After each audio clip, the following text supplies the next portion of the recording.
Salut tout le monde, c'est Flo pour Alcool France. J'espère que vous allez bien, que vous avez passé un bon week-end. On se retrouve pour ce brief du lundi 8 décembre. Aux news, quelques petites news du week-end, pas grand-chose. Une info quand même assez intéressante. Les volumes des d'experts perpétuels, ils ont dépassé 1000 milliards de volumes pour le deuxième mois consécutif sur le mois de novembre. Donc on voit que voilà, CEDEX, franchement, ça attire du monde, ça attire du volume. Donc, à surveiller de près, malgré la baisse du Bitcoin et puis la baisse du cours plutôt ces dernières semaines, on voit que ça reste fort. Une news intéressante, c'est que Bybit va s'associer aussi à Circle pour renforcer l'usage de l'USDC sur sa plateforme.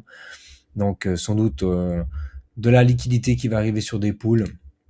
Le but, c'est de concurrencer bien sûr l'USDT et tous les autres stablecoins. Il y a quand même une guerre là autour entre quel stable va être le plus utilisé sur le marché. Sinon, un petit point de ce matin sur les entrées-sorties sur les ETF. 87,7 millions sortis sur les ETF Ether. Et non, on commence. Salut tout le monde, c'est Flo pour Alcon France. J'espère que vous allez bien. On se retrouve pour ce brief du lundi 8 décembre.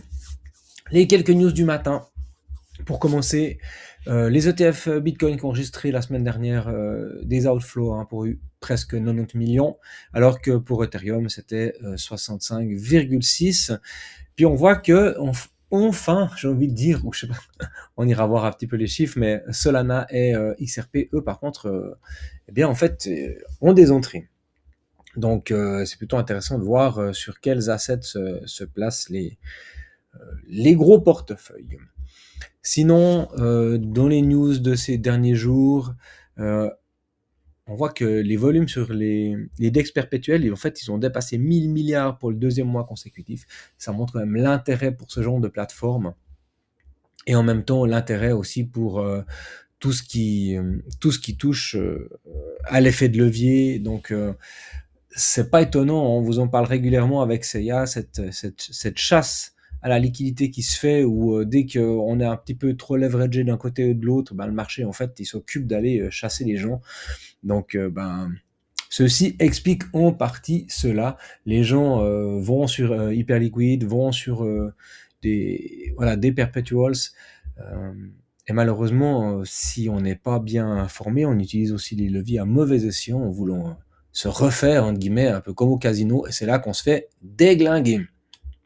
Donc voilà, pour cette semaine, dans les news hyper importantes, ça pourrait entraîner pas mal de volatilité jusqu'à mercredi. On a à 20h les décisions de la Fed sur les taux d'intérêt et les projections économiques du FOMC. Donc, jusqu'à mercredi, bien sûr, on va pricer les news, les rumeurs, et bien sûr, on vendra sans doute la nouvelle une fois qu'elle sortira. Donc, voilà, le forecast est fait. On s'attend quand même à une baisse des taux d'intérêt sur ce mois de décembre, 0,25 points sans doute, avec plus tard en janvier, février, possiblement un ralentissement de cette baisse des taux. L'économie américaine va plutôt bien aux derniers chiffres, donc pas de raison de baisser les taux d'intérêt. Parce que sinon, c'est possiblement une inflation galopante qui pourrait arriver, et puis ça, c'est pas très intéressant en fait pour l'économie. Donc, à voir. Il y a pas mal de chiffres qui vont sortir aux États-Unis. Bien sûr, vous savez, c'est des très gros consommateurs de pétrole, donc les stocks, c'est important. L'indice du coût de l'emploi, c'est pas mal aussi. Après, il y aura un discours aussi de la BCE qui va se faire, mais bon, en général, Christine Lagarde, à part nous dire de la merde, elle n'a pas grand-chose à nous annoncer. Donc, voilà, mercredi, on va vraiment suivre de près ce qui se passe du côté du FOMC et de la Fed. Donc voilà. Nous, ce qui nous intéresse du coup, c'est Bitcoin. Alors là, je suis sur la charte en 3 jours, et ce qu'on voit, c'est que pour le moment, on bataille avec le premier arrêt du dernier mouvement. Voilà, c'est plutôt positif. On a eu une clôture qui était plutôt intéressante en fin de semaine. Et pour le moment, on travaille ce premier arrêt des 9797. Du coup, ce qu'on pourrait voir sur ces 2 prochains jours, hein, enfin jusqu'à mercredi, c'est une continuation sur cette tendance qui est plutôt positive. Donc, voilà, on price le fait que les taux vont baisser, que l'économie se porte plutôt bien, et puis on accumule comme ça des bonnes nouvelles pour le moment. On reste attentif aussi à un point, je n'en ai pas parlé, je ne sais pas quand c'est que ce sera annoncé, c'est peut-être pas tout de suite, indice du prix, le Japon pourrait augmenter son taux d'intérêt. Alors ça peut être problématique parce que le Japon a toujours été un pays avec un taux d'intérêt extrêmement bas, et quand le Japon va pas bien, quand le Japon tousse, c'est toute l'Asie qui s'enrhume, et puis les marchés ont tendance à aller s'endetter, entre guillemets, à aller faire des emprunts au Japon pour ensuite, après, aller investir sur le reste du monde. Donc il y a tout un cercle comme ça dans l'emprunt, dans l'endettement. On va forcément chercher de l'argent là où il coûte pas cher. Mais pour le moment, l'économie au Japon, elle a un peu des soucis. Donc ça pourrait aussi nous amener un peu de volatilité. On faudra suivre tout ça. De toute façon, on vous tiendra au courant. N'hésitez pas. Hein, vous pouvez trouver de toute façon toutes ces news dans notre application, ici dans les flash news. S'il y a quelque chose qui se passe, on vous le mettra. Du coup, je disais Bitcoin. Donc pour le moment, plutôt positif. Et puis ce qu'on pourrait continuer à faire, c'est pour le moment à faire nos sommets plus hauts avec des creux qui pourraient aller de plus en plus haut, comme ça,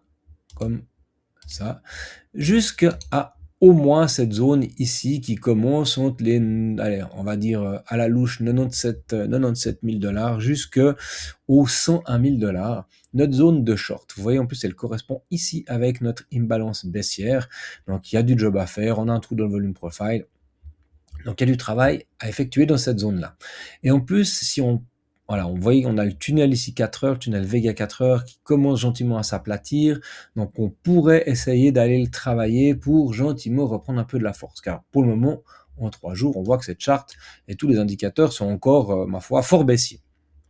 Alors on commence ici à se retourner sur le MACD, mais c'est pas encore complètement boule.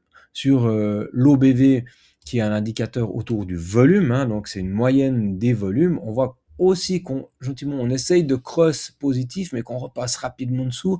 Donc on est en train de surfer cette moyenne pour éventuellement retourner sur quelque chose d'un peu plus bullish.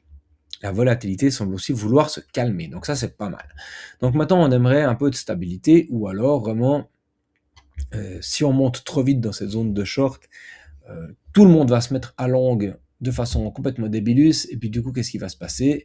Le marché ira chasser ces gens comme d'habitude. Pour le moment on voit que il n'y a pas trop d'open interest, ça a l'air d'aller.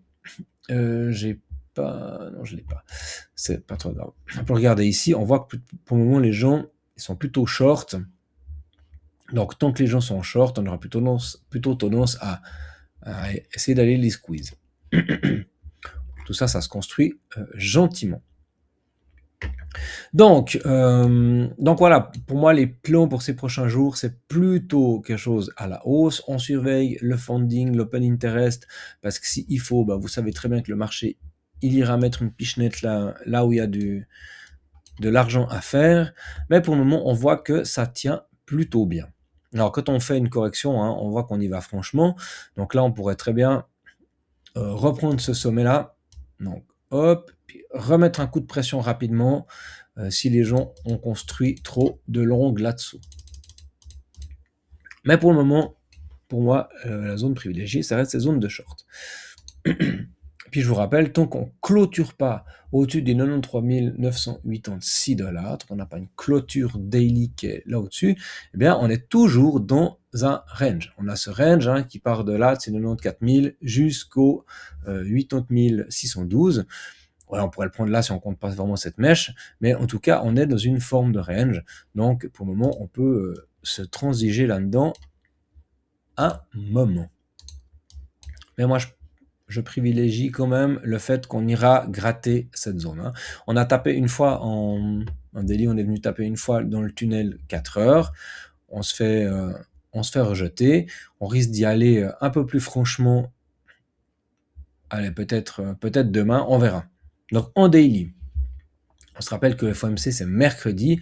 Donc la question c'est, est-ce qu'on va prendre cette zone de short sur la news et puis que du coup, voilà, tant mieux, on a la baisse des taux, c'est la fête, ou est-ce qu'on profiterait pas de demain faire encore une bougie, rester dans le range, et puis mercredi, on va juste casser et à l'annonce, on fait une petite bougie de correction histoire de choper tout ce qu'il y a dessous pour pouvoir ensuite revenir et aller chercher enfin cette zone de short pour la fin de la semaine ou début de semaine prochaine.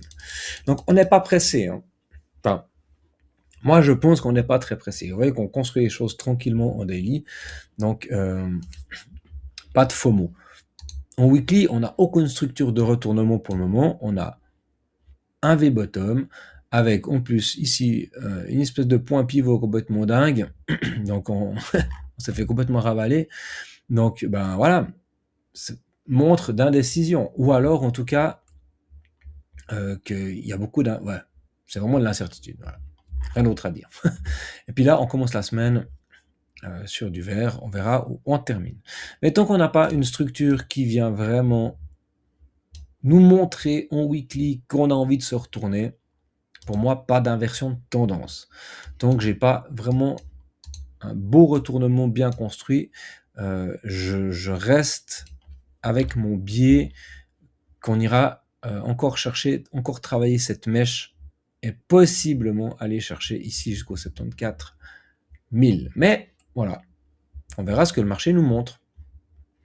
De toute façon, le marché a toujours raison, c'est lui qui décide. En weekly, on est toujours bearish. Il n'y a pas, pour le moment, voilà, oui c'est positif ce rebond, mais il est complètement normal. Et on pourrait même faire ça avant d'aller faire ça, hein. Donc on s'emballe pas. Donc qu'est-ce qu'on va chercher? Eh bien en fait on va chercher de l'intraday pour les gens qui veulent rentrer sur des positions. On cherche pour le moment de l'intraday. Donc on se met en 4 heures, en 1 heure, et on va chercher des setups, comme on a pu vous en montrer. Donc on vous explique tout ça, hein, pour les membres qui sont dans le programme Elite Investor avec nous, qui nous ont rejoints ces derniers temps. Eh bien ils ont eu la possibilité d'entrer sur... alors on vous a exposé des possibilités. Après, en fonction de votre appétence au risque et de vos connaissances, eh ben, libre à vous d'essayer de prendre ces trades-là, de voir comment ils se construisent. Mais en tout cas, les membres Elite Investor, on vous propose d'apprendre à découvrir ces setups-là. Et vous voyez que, eh bien, en fait, dans les performances des clients, on a quelques membres qui, ces 3-4 derniers jours, ont réussi à avoir des jolies positions. Donc ça, c'est plutôt intéressant. Donc n'hésitez pas à nous rejoindre, ça se passe là. Vous prenez un appel stratégique avec nous, on discute, on regarde où vous en êtes, quelles sont vos connaissances, et puis qu'est-ce qu'on peut vous apporter. Et ensuite, si ça vous parle, vous pouvez souscrire à notre abonnement et vous aurez accès à tout un tas d'outils, notamment un Discord où vous serez en 1-1 avec nous, avec l'équipe. Donc vous pouvez poser toutes vos questions, on est vraiment très réactif et très dispo pour analyser tout ce qui se passe sur ce marché. Donc voilà. Donc ici, en fait, on vous en parlait, hein, quand on a fait ce squeeze, quand on a commencé à corriger, on avait identifié des zones sur lesquelles ça allait être intéressant de revenir, soit cette zone de rechargement, mais en tout cas déjà toute cette imbalance pour venir se positionner et essayer de jouer un rebond. Donc cela, on commence à les connaître. Et là, on verra comment ça se passe, mais il y a de fortes chances qu'on fasse gentiment le même genre de manœuvre, hein. Ether. Bon, vous voyez que la charte, elle se ressemble passablement. Donc là, on est en 4 heures. On avait aussi proposé des positions. Voilà, je suis pas sûr qu'on ait été les déclencher parce qu'on avait sans doute des ordres qui étaient un peu plus bas dans cette imbalance qu'on n'est pas venu encore chercher. Mais peut-être que on fera ça et ensuite on fera ça. On verra ce que le marché nous propose. Mais nous, ce qui nous intéresse, c'est du 3 jours. Donc pour le moment, qu'est-ce qu'on voit? On va enlever un peu tous ces fibos qui nous gâchent la vue. Voilà. Ça, on n'a plus besoin non plus. Qu'est-ce qu'on voit? C'est qu'on gentiment, on a structuré un joli petit W ici en 3 jours, donc c'est plutôt positif. On est ici, hop, celui-là on va l'enlever. Notre point vraiment boule, ce sera en 3 jours la cassure de ces niveaux ici, des 3600. Mais pour le moment, on voit qu'on structure quelque chose de plutôt positif. On a le MACD qui repasse aussi gentiment boule avec les moyennes mobiles qui repassent aussi en positif. L'OBV qui est aussi en train de repasser gentiment dans le positif. Et du coup, ce qu'on attend dans les prochains jours, selon la direction de Bitcoin bien sûr, c'est déjà cette première zone de short ici, entre 3272 et 3431. Donc il y a de fortes chances qu'on y aille. Pour le moment, on voit qu'on est en train de faire résistance là, enfin notre tunnel 4 heures fait résistance. Chaque fois on se fait rejeter, on voit bien ça en 3 jours. Et si on va regarder en daily, on est un peu plus voilà, on voit qu'on est venu au milieu. Maintenant on rebondit ici sur notre tunnel 1 heure, le gris. Donc gentiment, on a tous ces indicateurs qui vont confluer. Et tant qu'on n'a pas de cross, en guillemets, de passage du tunnel 1 heure au-dessus du 4 heures et du 4 heures au-dessus du daily, eh bien, on est toujours dans une tendance possiblement baissière. Vous voyez que ça a mis du temps, une fois qu'on a vraiment un mouvement baissier, ça met du temps avant que tous ces tunnels croisent vraiment. Et une fois qu'il y a tous ces tunnels qui croisent, là, on a vraiment une confirmation d'un retournement de tendance vraiment majeur pour jouer cette grosse hausse. Alors, vous voyez qu'on a déjà eu ici le tunnel 1 heure qui a croisé le 4 heures. Ça a commencé sur cette montée-là. Donc, ce sera notre premier indicateur. Donc là, on s'en approche. On n'y est pas encore, mais on s'en approche. Ce sera l'indicateur qu'il y aura sans doute un move à jouer assez fort. Donc, peut-être pour aller après rechercher les 4000 ou les 4349, ou même les 4434 $. Donc, on va surveiller ces niveaux. Cette clôture-là en daily, elle a été prise. Celle-là, là, elle n'a pas été prise. Donc, prochain niveau à venir prendre, c'est déjà déclencher ça. Alors, c'est fait rapidement, peut-être en 4 heures. Et puis après, le gros niveau, c'est celui-là, qui sera autour des 3616. Voilà, on a des niveaux à déclencher. Gentiment, on construit quelque chose, c'est plutôt positif. Maintenant, comme pour Bitcoin, si on se met en weekly, on voit qu'on n'est encore pas du tout dans un inversement de tendance. On est toujours dans quelque chose qui structure pour le moment un V. Et du coup, nous, ce qu'on veut, c'est du W, casser cette ligne de coup pour ensuite vraiment avoir une confirmation sur l'inversion de tendance. Donc, on peut très bien aller dans cette zone de short avant de se retourner et continuer à travailler sur Ether des niveaux autour des 2400, 2500 $, sans trop de problèmes. Et on a toujours cette imbalance là en bas qui nous fait de l'œil. Alors on y retournera, ça je peux vous garantir. Par contre, la question c'est quand. On ne sait pas. Sans doute, si Bitcoin vomit vraiment une grosse fois et puis qu'il nous fait une cassure autour des 74K, il y a de fortes chances que Ether déclenche ces niveaux-là, parce qu'il n'y a pas de raison que ces imbalances restent comme ça intouchées. En tout cas, à moins qu'il nous fasse la même chose qu'ici, mais ça m'étonnerait. On verra bien. Bon, je parle, mais ça fait déjà 20 minutes. Allez, on continue, on va plus vite. Syrup, pour le moment, hop, on se met là. On était dans les zones. Pourquoi il est comme ça gros celui-là? Pour moi, il y avait des entrées possibles ici autour des 0,23. On y est allé, on a travaillé cette mèche, on verra ce qui se passe. Mais pour le moment, le rebond est plutôt intéressant. Il y a eu tous ces soucis avec avec Cordéao, mais on voit que le marché se reprend plutôt. De toute façon, il y a de la confiance dans le projet, donc pour moi, c'est pas trop un gros problème. C'était une bonne occasion de dump un peu des jetons, de faire paniquer les gens, mais on va sans doute repartir de plus belle. Pendle, bad range, on structure du M en daily. Si on tient ces niveaux, on est beau, on est dans la zone de rechargement. Pour moi, j'aimerais bien un petit bottom qui se construit avec cassure de ces niveaux-là. J'ai mis ici une petite ligne de coup boule, on peut la mettre là. Donc vous voyez, ce serait la cassure de ces niveaux-là, ce serait une belle inversion de tendance au 2.9.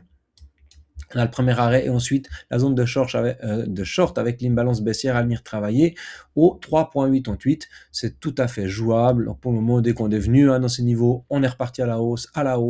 Donc il n'y a pas de raison qu'on ne fasse pas la même chose. Sauf si bien sûr, une fois de plus, le marché se casse la figure. Arwave, j'en parlais la semaine passée, on est en train de structurer un joli bottom. Donc on veut tenir ces niveaux-là, les 3.4, mais si on rentre sur ce projet-là, qu'on tient les 3.4, il y a forte chance que ce truc parte plus haut, mais par contre, si on casse ces niveaux, on ira chercher le bas de mèche autour des 1,69, il y a de fortes chances. Aster aussi, on tient les niveaux du début novembre pour le moment, donc on surveille, on ne veut pas casser ça, mais si on commence à structurer ici, hop là, si on commence à structurer ici du W, eh bien on sera nickel pour une entrée sur ce genre de projet-là. Hyperliquide, alors il était fort pendant longtemps, là il est un peu plus faible, il fait son M voilà, ça fait longtemps qu'il fait du M, mais on arrive dans les zones qu'on a identifiées depuis bien longtemps. Ici on a des zones de support qui sont fortes, autour des 26, 23, jusqu'au 23,4, mais après on aura même la fin de la zone de rechargement jusqu'au 20$. Donc pour ce genre de projet, si vous êtes en DCA, l'idée c'est de mettre peut-être ici déjà un ordre d'achat de 10%, de 15%, de 20%, et puis on regarde comme ça, on lisse vers le bas nos prix d'entrée, et puis si vraiment on a ici de la structure pour un retournement, eh bien on finit notre achat à la cassure de la ligne de coût. Donc ça c'est des petites stratégies que vous pouvez apprendre, qui sont toutes simples pour entrer en position. Je passe rapidement sur Crow aussi. Non, je voulais passer sur Borg qui réagit très très bien. Donc vous voyez, tac tac tac tac, belle structure. Donc ça c'est plutôt intéressant. Et puis Borg pour le moment qu'est-ce qu'il fait? Il fait chaque fois des sommets, des creux plus hauts. Donc possiblement ici on est en train de travailler notre prochain creux pour aller chercher notre prochaine extension. Donc surveiller ce genre de truc là, c'est un peu comme le croc en fait. Vous voyez une espèce de ligne de support qui se dessine. Franchement, ces deux projets, pour le moment, c'est pas trop mal. Sol, extrêmement intéressant le niveau de coût actuellement. On est aussi dans ce bas du range qui date depuis fort lointain. Donc, il y a bien des chances qu'on tienne ces niveaux-là. Si on commence à les casser, par contre, alors là, on va aller chercher des niveaux qui seront beaucoup plus bas. Parce que sur Sol, si je prends vraiment le bas ici et le sommet ici, on a notre voilà, notre zone de rechargement qui se trouve là.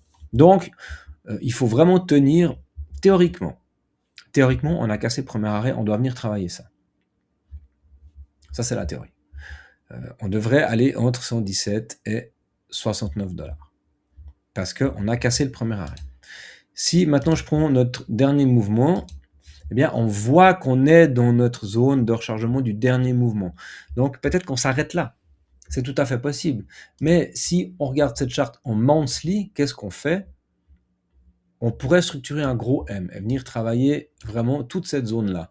Et je pense que si on vient prendre ces niveaux, hop là, il est à combien? Là, autour des 95, 26, on ira vraiment mettre un coup de pression plus bas, quitte à venir travailler les imbalances qu'il y a ici vers les 48, 50$.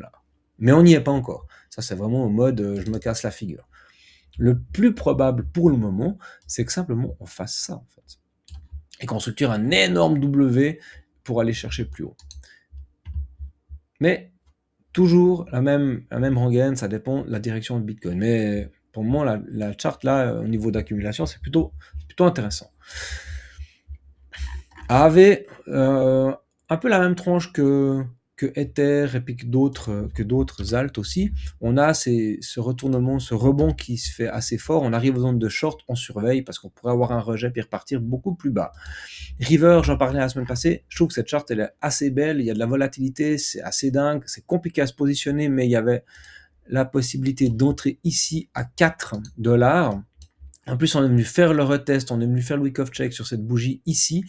Là, il y a un coup à faire. Je pense c'est typiquement des setups qu'on pourrait vous proposer avec ce genre de truc là, et on va chercher ensuite des zones de rechargement. Je ne dis pas tracé, on peut le voir ici, et puis venir chercher des zones là-dedans. Donc sur celui-là, on peut le déplacer, puis le mettre plutôt là, comme ça. Hop. Puis vous voyez que ça nous fait un RR de presque 4, et ça c'est intéressant. WLFI, la charte elle est jolie. Donc ça tient, franchement c'est joli, c'est le genre de structure qu'on aime bien voir, des W dans tous les sens. On attaque le tunnel 4 heures, donc même chose, ça rebondit bien, on est dans la zone de rechargement, possiblement aller un petit coup de pression encore, histoire de faire patienter tout le monde, mais en 3 jours, ça commence à structurer quelque chose de très très bien, et une des chartes les plus boules de ce marché, ça reste BNB, on est dans le tunnel daily, on a été sur la moyenne mobile sans période, pardon, et on voit qu'on restructure du W, on a cassé la ligne de coup ici. Pour moi, il y a une entrée possible à ce niveau-là, à 900, même, on va enlever celle-là, 891$, il y avait quelque chose à jouer ici à ce niveau-là, on va le mettre bien comme il faut, voilà, 897$, donc vraiment casser ce W, et puis ensuite aller chercher dans un premier temps les 1016, donc sur un rebond, eh bien, il y a quelque chose à jouer.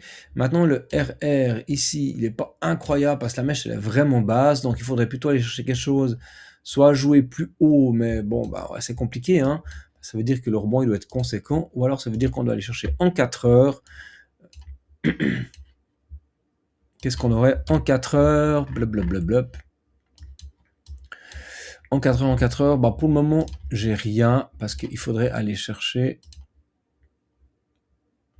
Voilà, il aurait fallu venir chercher quelque chose là-dedans, pour moi, pour prendre la ligne de coup. Là, pour le moment, j'ai pas de setup. Ou alors, setup de continuation. On vient chercher sur notre premier arrêt, qui fait support. Donc, on identifie un creux, 2 creux, 3 creux, et on peut prendre la ligne de coup qui se trouve. En fait, ça fait ça, ça fait la même zone qu'avant. 897, on est exactement sur le même prix. Et puis par contre, notre stop, il vient se mettre ici et on joue la cassure. Donc si on joue la cassure, on joue retour au premier arrêt. Donc là, on a un RR qui est assez intéressant. Par contre, le stop est plus serré. Donc si on décide d'aller vite faire une petite chasse, on risque de se faire sortir. Donc toujours la même chose sur ce genre de truc-là. On est à 1% de notre portefeuille. On calcule notre taille de position. Avec les effets de levier, ça sert uniquement à immobiliser moins de capital. Donc si on se dit qu'on notre investissement sur ce genre de trade, c'est 1000 euros, 1000$, eh bien, alors qu'on a envie d'en poser que 100 parce qu'on a besoin de du restant de notre liquidité, c'est là qu'on va utiliser les leviers. Et ensuite, on va calculer à combien on doit se positionner en fonction de où est notre stop loss, parce que notre stop loss, s'il est à 3,26%, puis qu'on est en x10, ça fait 30% dans les dons. Donc voilà. Je terminerai sur Link, qui structure aussi quelque chose de très beau. Tac, tac, tac, tac. On a fait cette expansion dans le tunnel 4 heures, on se fait ravaler, on tape le tunnel 1 heure, on fait pile poil le week of check avec un tout petit peu de travail de cette imbalance. Donc ce qu'on va surveiller, c'est à cette ligne de coup ici, on pourrait venir vite chercher, travailler l'imbalance haussière ici qui avait entre 12,36 et 13,2 avant de repartir plus haut. Mais pour le moment, la charte est plutôt jolie ici en 4 heures. Si on regarde en 3 jours, qu'est-ce que ça nous donne? Ça nous donne du W en 3 jours. Ouais, on arrive dans ce tunnel 4 heures. Maintenant, on va aller chercher la zone de short avec l'imbalance ici au 14,73. jusqu'au 15,58. Il faudra tenir, monsieur, dame. Hop là, bon, va-t'en, vu que tu veux t'en aller. Il faudra tenir cette zone-là, sinon c'est retour là-dedans. Hein. Ok. Bon, eh ben, très bien. Vous avez quelques niveaux clés. Sur les autres charts, c'est plus ou moins la même, elles ont plus ou moins la même tranche. Donc, en fonction de ce que vous avez pu identifier, de ce que j'ai pu vous montrer, vous avez qu'à simplement les, guillemets, copier-coller ce genre d'infos, vous tracez vos fibos et vous trouvez vos niveaux à surveiller, vos niveaux d'entrée, vos niveaux de sortie potentiels. Mais on voit qu'on a des charts qui sont sur des niveaux hyper intéressants. Donc, si le marché se maintient et qu'on part, du moins qu'on stabilise pour début d'année avec peut-être un petit rallye février-mars, eh bien, on aura des belles choses. Nickel.